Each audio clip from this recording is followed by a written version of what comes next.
हमारे बीच तेघरा अनुमंडल से सुनील कुमार जी हैं। पूर्व में पुलिस के उपाधीक्षक भी रह चुके हैं। सर, आज नेतृत्व करने आए हैं, सावरनी गोत्रीय हैं। सर, कहीं कहीं सावरनी गोत्रीय ब्राह्मण भी हैं और यहाँ भूमिहार के नेतृत्व करने आए हैं। देखिए, ये मैं सावरनी गोत्र का नेतृत्व करने नहीं आया हूँ। ये भूमिहार समाज का अपना एक सम्मेलन आज है और विषय वस्तु है जातीय जनगणना। तो मैं आपके चैनल के माध्यम से कहना चाहूँगा संपूर्ण सरकार को भी और हर जाति को कि माननीय मुख्यमंत्री जी ने जो ये जातीय जनगणना शुरू किया है, क्या ये 4 वर्ण व्यवस्था पर वो उनकी जनगणना होगी? क्षत्रिय, ब्राह्मण, वैश्य और शूद्र। यदि इस तरह की बातें वो यदि करते हैं जातीय जनगणना में कि इन्हीं 4 कॉलम पे यदि लोग अपने जाति को लिखेंगे तो मैं गर्व से अपने को ब्राह्मण के कैटेगरी में अपने को भी लिखूंगा। लेकिन अगर 4 वर्ण पर करते हैं तो निश्चित 4 वर्ण पर करते हैं, चूंकि वर्ण के हिसाब से मैं ब्राह्मण हूँ। लेकिन यदि आप वर्ण के हिसाब से आप नहीं करते हैं, आप जातीय रूप में करते हैं, चूंकि आपका शब्द ही जातीय जनगणना है। फायदे और नुकसान ये इस पर मैं नहीं जाना चाहता हूँ, लेकिन उस रूप में यदि आप करना चाहते हैं तो आपको उपजाति की भी गणना करनी होगी और उपजाति में गणना करना होगा।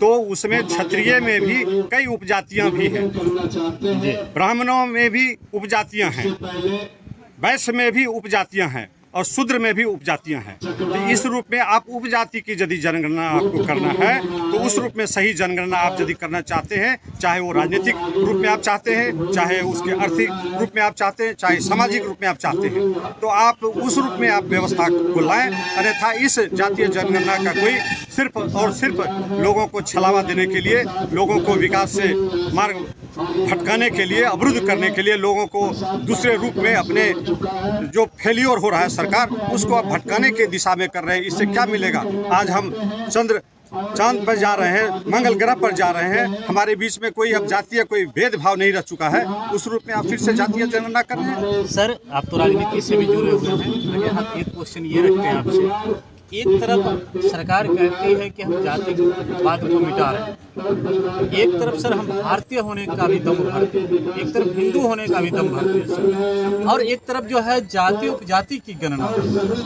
देखिए, अभी की जो सरकार है और जो 32 सालों से सरकार इस राज्य में चल रही है, ये समाजवादियों की तथाकथित समाजवादियों की सरकार है। अपने को कहते हैं समाजवादी, मैंने समाज के नेतृत्व करने वाले, लेकिन इनकी जो पोल खुलती है तो ये जातिवादी सरकार है, ये जातियों की सरकार चलाते हैं। यदि ये सच्चे समाजवादी होते, समाजवादियों की सरकार चलती, लोहिया के दिशा निर्देश पर चलता, कर्पूरी जी के दिशा निर्देश पर चलता, तो आज यह जातीय जनगणना की जरूरत आवश्यकता नहीं पड़ती। खंड खंड में लोगों को बांटना, जो लोग भूल चुके हैं, जब आप पूछेंगे जब, और मैं चूंकि जिस विभाग से हूँ, मैं रिटायर्ड किया हूँ, मैं पुलिस डिपार्टमेंट से रहा हूँ, मैं इस आपके चैनल के माध्यम से कहना चाहूँगा कि जो भी हमारे कर्मचारी जाएंगे, जब पूछेंगे हमारे अनुसूचित जाति जनजातियों से कि आपका क्या कास्ट है, जब उनका है कि अनुसूचित जाति अनुसूचित जनजाति, जब उनसे पूछेंगे तो वो अपना जो उपजाति उनका है उस रूप में वो कहेंगे कि मैं दुसाध हूँ, मैं चमार हूँ, मैं डोम हूँ, मैं हलखोर हूँ, मैं इस जो भी उनकी जाति है। तो आप हमको ये बताएं कि माननीय मुख्यमंत्री जी अच्छे पुराने अनुभवी अपने को कहते हैं और उनके मंत्रीगण कोई बहुत विधि के ज्ञाता भी सब हैं, क्या उस यदि वो पूछने पर और यदि फिर रिपीट करता है कि मैंने नहीं सुना, आप बताओ कि आपकी दुसाध हो या क्या चमार हो, क्या उन पर SC/ST एक्ट लगेगा या नहीं लगेगा? इस चैनल के माध्यम से आपको मैं उनको आगाह करना चाहता हूं। प्रश्न आपने खड़ा कर दिया। हम आप अगर बोलते हैं तो हमारे ऊपर केस हो जाता है जाति सूचक शब्द का प्रयोग करने का। यही चीज तो आज जो जनगणना करने जाएंगे कर्मचारी, वो भी पूछेंगे निश्चित वो उससे वंचित कैसे रहता है? यही तो मैं सरकार से जानना चाहता हूँ, यही तो मैं लोगों उनसे पूछना चाहता हूँ कि क्या इस एक्ट को आप विलुप्त कर दिए आज से SC एक्ट नहीं रहेगा। वो करें तो अच्छा। हाँ, और कर हम दें। लोग बोलते हैं कि समाज में रहते हुए तो खराब। तो यही तो मैं पूछना चाहता हूँ, जो इनके जो बड़े बड़े वहाँ विधि विशेषज्ञ लोग बैठे हुए हैं और मुख्यमंत्री खुद एक अपने को कहते हैं कि मैं सबसे बड़ा अनुभवी इस देश का हूँ, आप बताओ कि SC ST एक्ट लगेगा या नहीं लगेगा? विरोध तो शुरू हो गई है सर उनके पार्टी में। उनकी पार्टी के ही नेता रामबदन राय अलग होने के लिए तैयार हैं। हम भानुक अलग है, वो कुर्मी में हम से लग सकते हैं सर। विरोध तो शुरू है। देखिए, रामबदन राय जी ने एकदम 100% सही बात कहा है।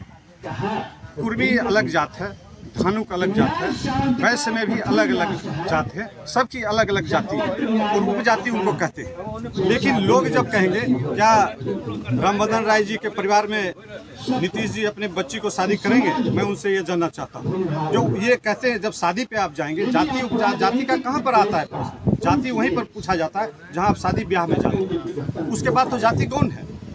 तो जब आप हमको ये बताएं कि मैथिल ब्राह्मण कानकुज ब्राह्मण में शादी करेगा, कानकुज मैथिल में करेगा शादी, नहीं करता है। तो ये चीज़ जो सारे चीज़ प्रश्न जो है, इस प्रश्न को ही मैं ये उन पर छोड़ता हूँ कि आप क्यों नहीं, आप जो है कुर्मी का अलग हो, धानु का अलग हो, वैश्य में भी कितने जाति उनका है अलग हो, वैश्य लिखने से नहीं हुआ, अलग अलग हैं। तो ये इन चीज़ों को ही हम लोग करते हैं। लेकिन मेरा आज का जो यहाँ पर बैठक है, हमारी भूमिहार समाज का एक अपना बैठक है, उसकी एकता की बैठक है और हम निश्चित रूप से भूमिहार के अपने जो हमारी संख्या है उस संख्या को हम दर्शाते हुए अपने को भूमिहार भूमिहार लिखेंगे सर। क्यों नहीं लिखेंगे? भूमिहार ब्राह्मण लिखेंगे। नहीं, मैं भूमिहार हूँ, मैं भूमिहार हूँ तो भूमिहार लिखूंगा।